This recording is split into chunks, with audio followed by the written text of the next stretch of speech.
a direção da casa está pedindo uma retratação ao desembargador Ailton e eu não vou fazer.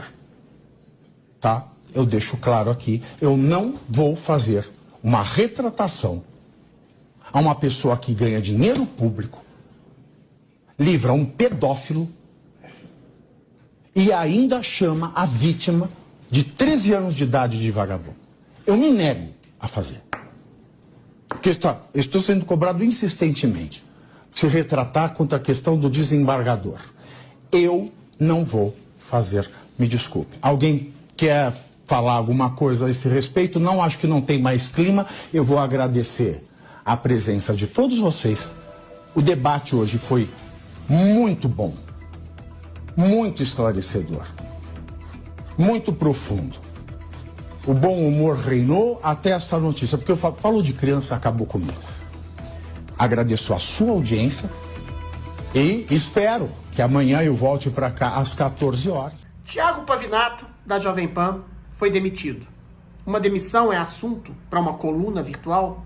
Eu creio que sim, porque a demissão de Pavinato implica dizer em como a Jovem Pan foi autoinduzida a uma autocensura por uma ditadura de toga inclemente com qualquer tipo de liberdade de expressão.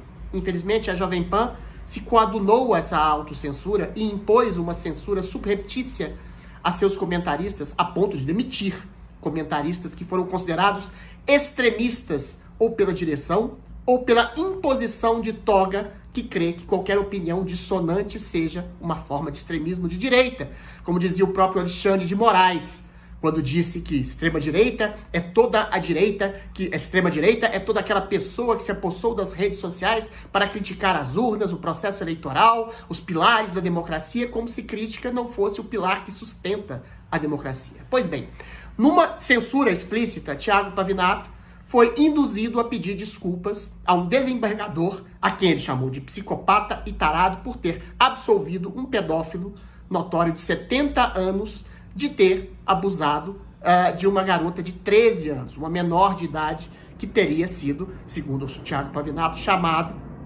sido chamada pelo próprio juiz de vagabunda, essa menina. Uma coisa assim absolutamente inominável.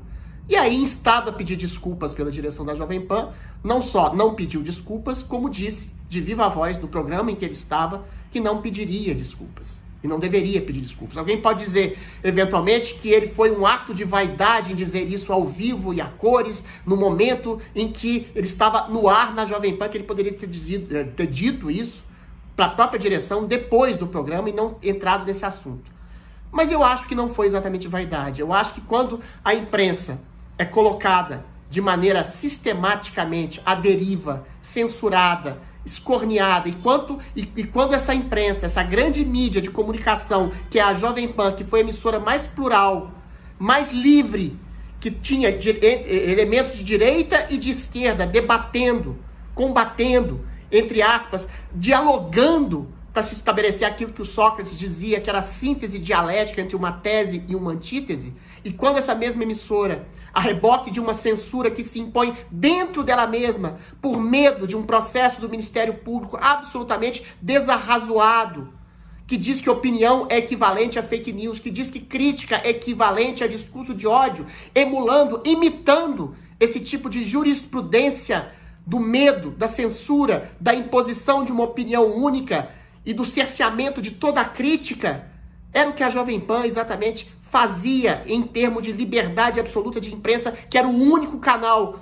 que colocava gente de centro, de direita, de esquerda, para debater ali de maneira livre, e hoje não faz mais.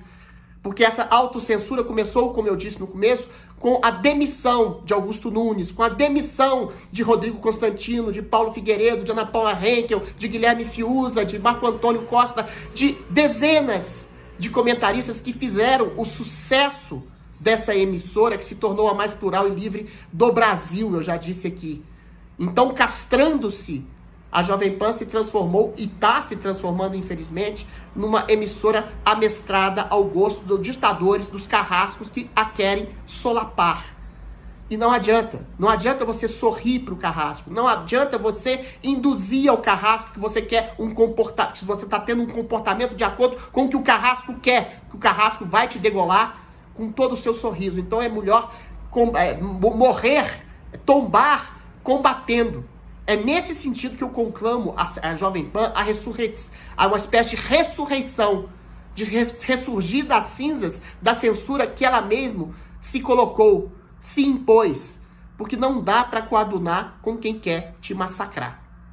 Em contraste com a Jovem Pan, as maiores emissoras de televisão e de jornal do país hoje se colocam a reboque de não só de uma idiopatia de estudantes de comunicação que chegam das faculdades de comunicação não como jornalistas, mas como os militantes de esquerda, militantes progressistas que querem, enfim, amestrar a realidade ao molde da sua ideologia e não perseguir a verdade, que deveria ser o ofício do jornalista.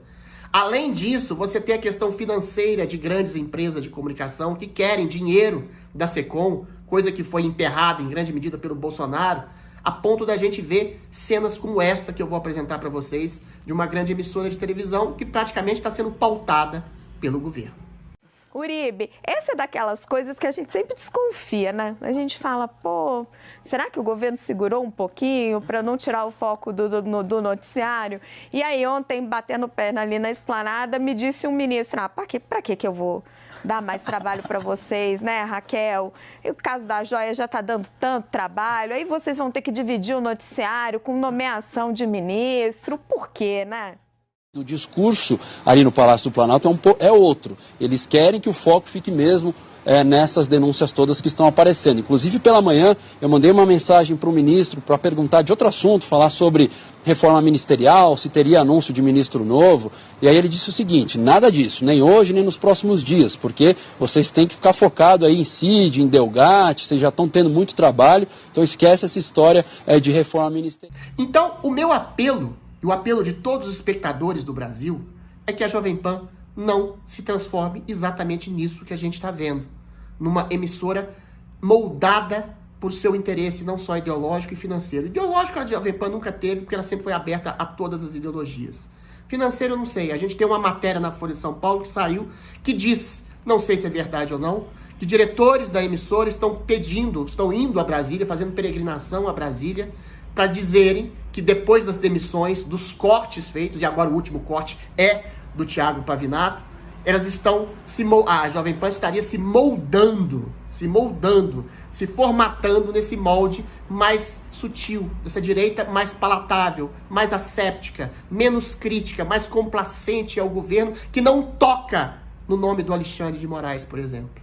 Olha só, para terminar, eu vou dizer o seguinte, uma das regras básicas do jornalismo é: uma empresa de comunicação não se mete na opinião do seu jornalista ou de seu opinador ou de seu comentarista.